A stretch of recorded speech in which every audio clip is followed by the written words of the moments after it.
Bismillahirrahmanirrahim.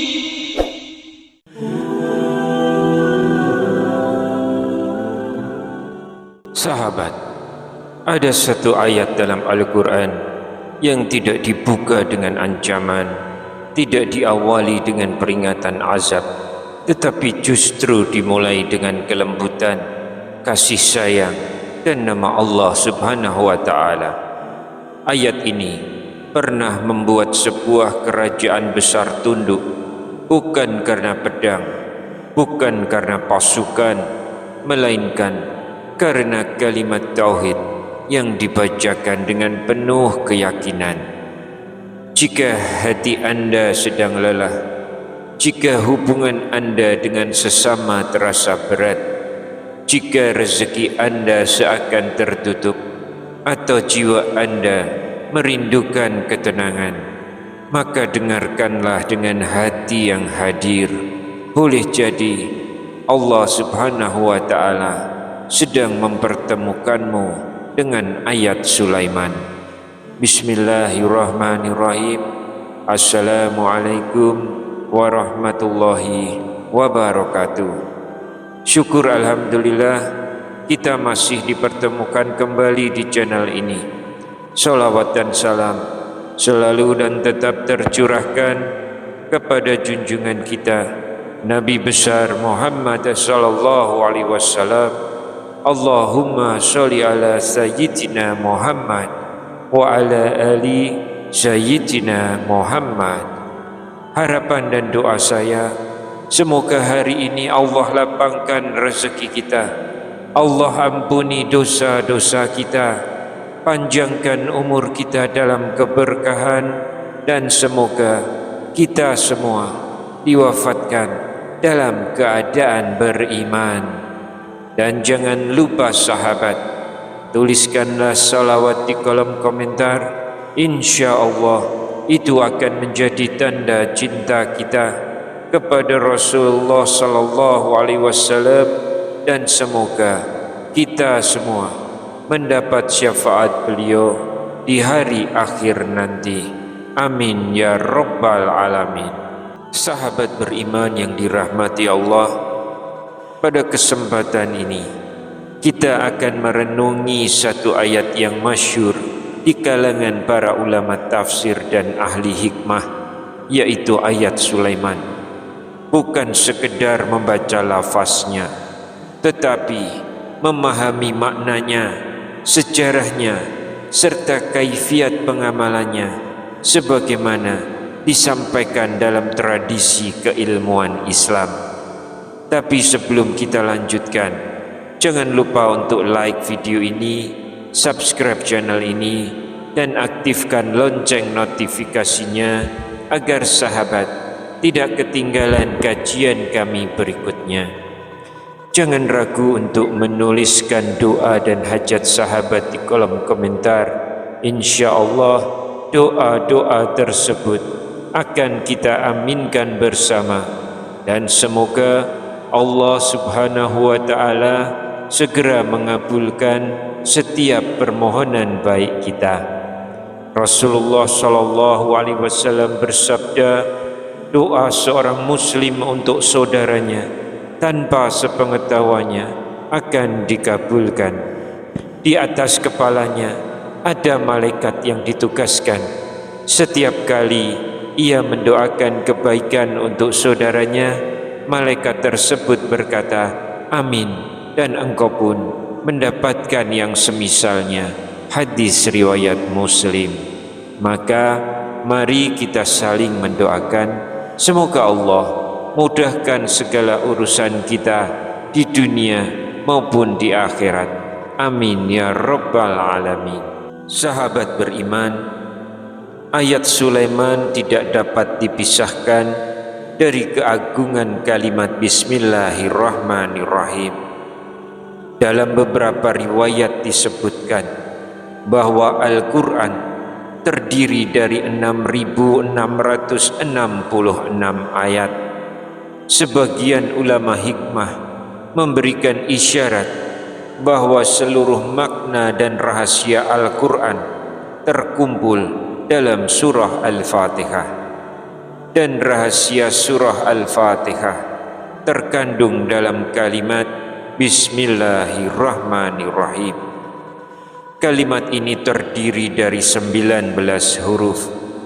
Para ahli hikmah menjelaskan bahwa rahasia makna dan sirnya dimulai dari huruf ba sebagai isyarat kekuasaan Allah Subhanahu wa Ta'ala atas segala yang telah ada, yang sedang ada, dan yang akan ada.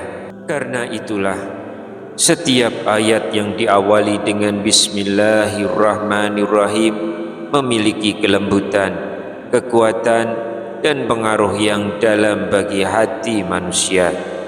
Sahabat beriman yang dirahmati Allah, ayat Sulaiman terdapat dalam Quran surah An-Naml ayat 30 dan 31. Allah Subhanahu wa Ta'ala berfirman, Innahu min Sulaimana wa innahu bismillahirrahmanirrahim alla ta'lu alayya wa'tuni muslimin.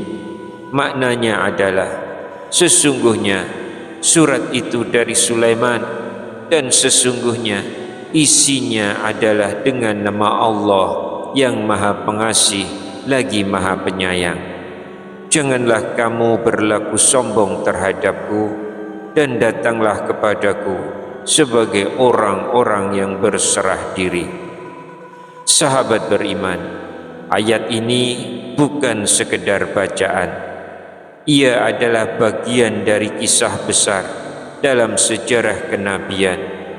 Ketika Nabi Sulaiman alaihissalam mengirimkan surat kepada Ratu Balqis, penguasa negeri Sabah, surat itu tidak dibuka dengan ancaman kekuasaan, tidak pula dengan pamer kekuatan. Surat itu dibuka dengan Bismillahirrahmanirrahim.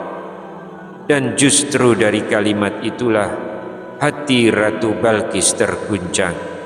Akhirnya ia bersama pasukan dan rakyatnya tunduk kepada kebenaran dan berserah diri kepada Allah Subhanahu wa Ta'ala. Disinilah kita belajar bahwa hati manusia tidak ditundukkan dengan kerasnya suara, tetapi dengan benarnya kalimat dan lurusnya niat. Sahabat beriman, para ulama hikmah menyebutkan bahwa ayat Sulaiman memiliki banyak kelebihan. Orang yang melazimkan membacanya dengan adab dan niat yang lurus, diyakini akan diberi rasa kasih di hati manusia. Ia dicintai, disukai, dan dihormati. Bahkan dalam tradisi hikmah disebutkan, musuh dapat melunak, kebencian dapat mereda, dan hubungan yang renggang dapat kembali hangat. Semua dengan izin Allah Subhanahu wa Ta'ala. Ayat ini juga diyakini sebagai wasilah kesembuhan, pembuka pintu rezeki, serta keberkahan usaha. Namun penting untuk selalu diingat bahwa ayat ini bukan jimat dan bukan sumber kekuatan itu sendiri. Ia hanyalah sebab, sementara yang memberi manfaat dan mudarat hanyalah Allah Subhanahu wa Ta'ala.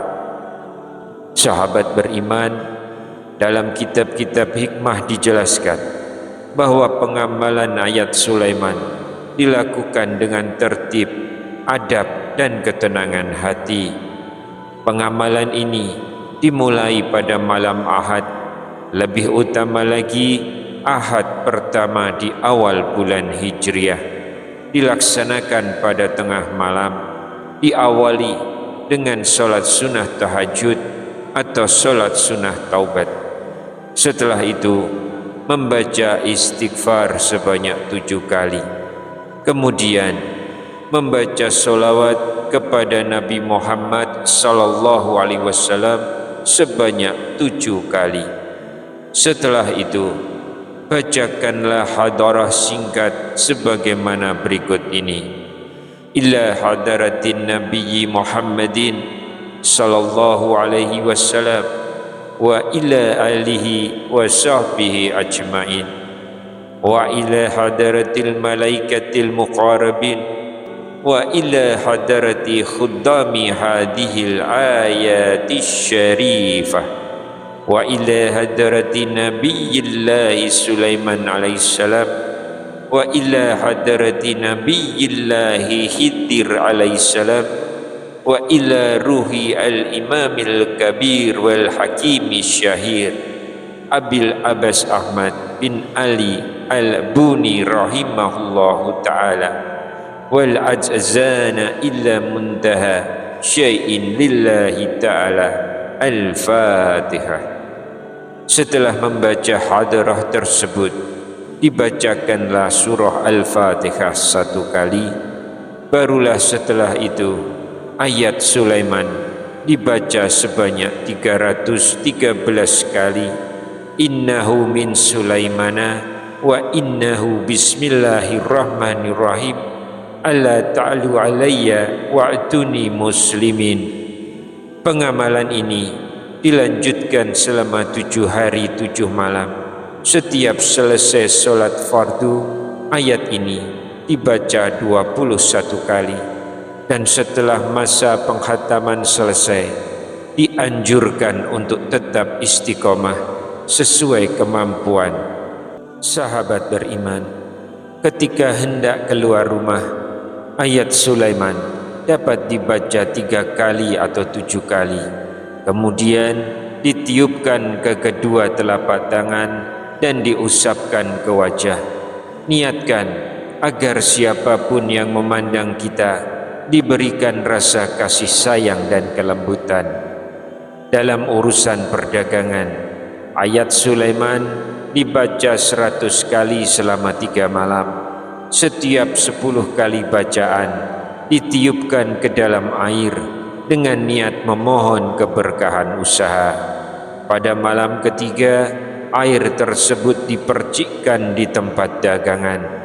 Untuk pengobatan, ayat Sulaiman dibaca 21 kali atau 41 kali. Kemudian ditiupkan ke dalam air dan diminumkan kepada orang yang sakit. Dalam menghadapi permusuhan, ayat ini dibaca 100 kali pada malam hari dengan niat agar Allah Subhanahu wa ta'ala menghilangkan kebencian dari hati orang tersebut. Dalam rumah tangga, ayat ini sering diamalkan oleh suami dan istri sebagai ikhtiar menjaga ketentraman dan keharmonisan. Semua itu dilakukan dengan penuh keyakinan bahwa hasil sepenuhnya berada dalam kehendak Allah Subhanahu wa ta'ala. Sahabat beriman yang dirahmati Allah, ingatlah selalu bahwa kita ini adalah makhluk yang lemah. Tidak ada daya dan kekuatan kecuali dengan pertolongan Allah Subhanahu wa ta'ala. Jangan pernah menggantungkan hati pada amalan, tetapi gantungkanlah hati hanya kepada Allah Subhanahu wa ta'ala. Amalan hanyalah jalan, sedangkan tujuan kita adalah ridho Allah. Jika Allah Subhanahu wa ta'ala berkehendak, satu ayat mampu mengubah hidup seseorang. Namun jika Allah Subhanahu wa ta'ala tidak mengizinkan, maka tidak ada satupun yang mampu memberikan manfaat. Ya Allah, lembutkanlah hati kami dengan kalam-Mu, tundukkanlah jiwa kami hanya kepadamu, angkatlah kesulitan kami, lapangkanlah rezeki kami, dan sembuhkanlah penyakit kami, dan jadikanlah Al-Quran sebagai cahaya hidup kami. Salawat dan salam semoga tercurah kepada Nabi Muhammad sallallahu alaihi wasallam. Amin Allahumma amin. Wassalamualaikum warahmatullahi wabarakatuh.